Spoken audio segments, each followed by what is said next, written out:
Hi and welcome. Bill Finnegan is one of the pioneers of Moto Guzzi performance parts and tuning in Australia. In this interview, Bill talks about tuning big block 2-valve motors for racing in the street. I hope you enjoy it. Well, you were talking to me before about the difficulties that you faced with modifying Moto Guzzi heads and such like.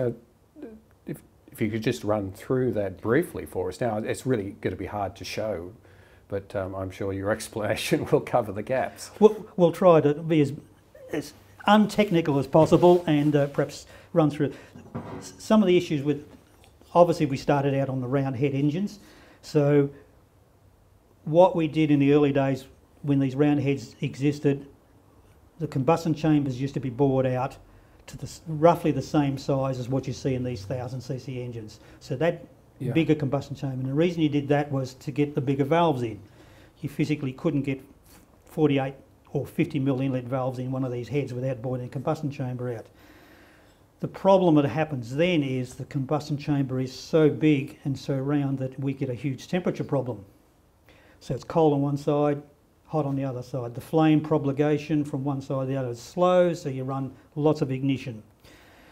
So You're talking advanced there, ignition advanced, yes.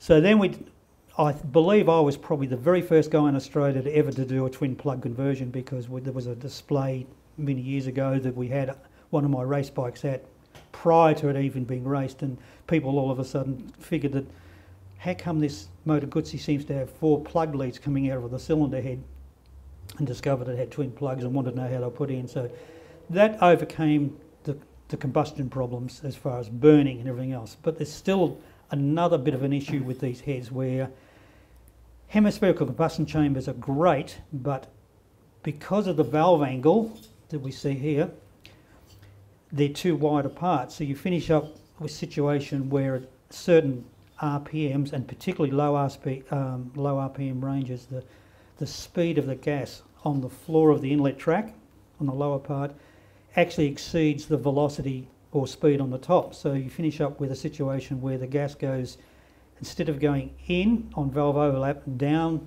doing a circle in the combustion chamber and back out, part of it goes straight in, dips, and straight out the exhaust. So we finish up with a situation where not all the burnt gas after combustion is... So you're losing part of your charge and not properly flushing the chamber. Mm. So there's not a lot you can do with that because we're stuck with the valve angles, but if you manage to machine enough of the port away up into the roof and build the floor up, you can get a situation where we can get the gas to tumble.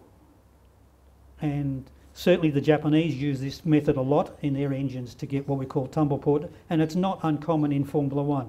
Cosworth use it a lot in their early V8 engines and some of their street engines where they use tumble port. So with those modifications of increasing the chamber size, increasing the valves and the twin plugging and altering the ports, what sort of percentage increase with just that do you think you got in horsepower? Just roughly. I'm not going to hold you to it. Okay.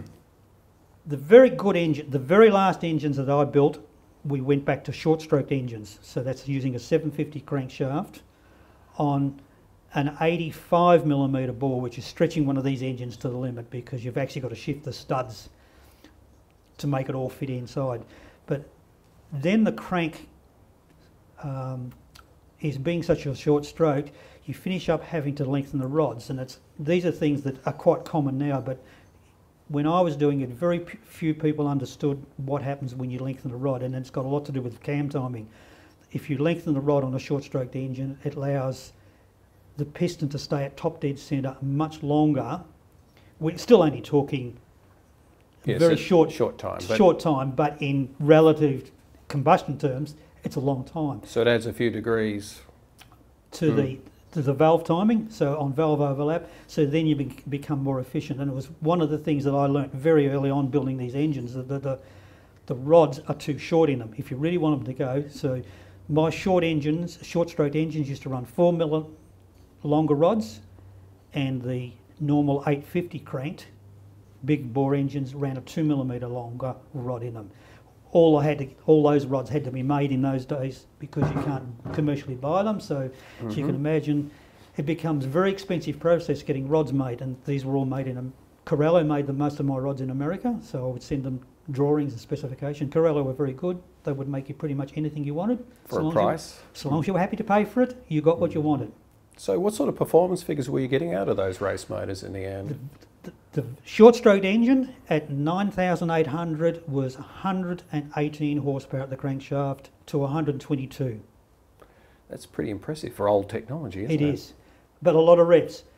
And lifespan?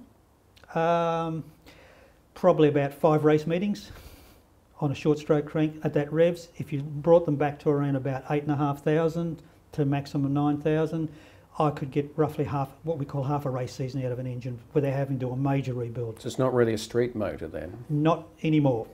Things are a bit fragile, things are a bit short-lived.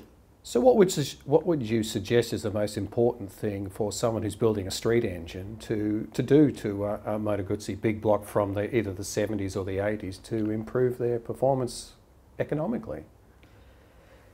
One of the best things to do is change the exhaust pipe diameter. These engines, including the square engines, because of the size of the valve and the shape of the ports, they do suffer a little bit on the flow benches. You struggle to get really good flow rates out of the exhaust. You can actually get the inlets, even on these steep valve angles, to flow quite well, enough to make good horsepower. So the two things you need to really consider is quite big diameter primary pipes is a definite plus, and you need to fill the inlet track on the floor of the inlet tracks. They've got to be raised up round about 6mm, 7mm dead flat.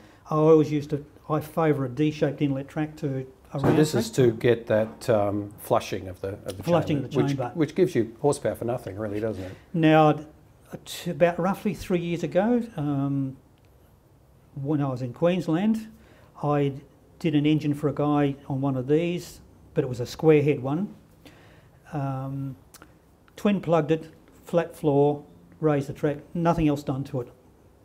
He had a friend with a BMW R1100S, and it would outrun the R1100S in both acceleration and top speed.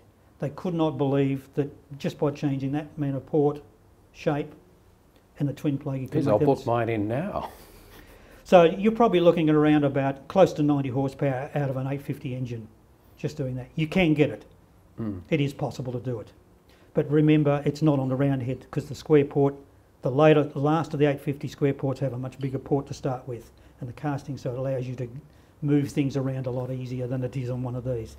Probably one of these, probably 85 horsepower is a reasonable figure to get out with minor modifications. Not even changing cams. You can still run the stock camshafts. So what's your recommended weight of oil for a big block Moto Guzzi? I still run 1040 is the range I would run, a semi-synthetic. On a Nicosil bore or Genesil bore, I believe you can probably get away with full synthetic if you want to. It's one of those things that you're going to have to try it, because some of the engines won't respond very well to full synthetic.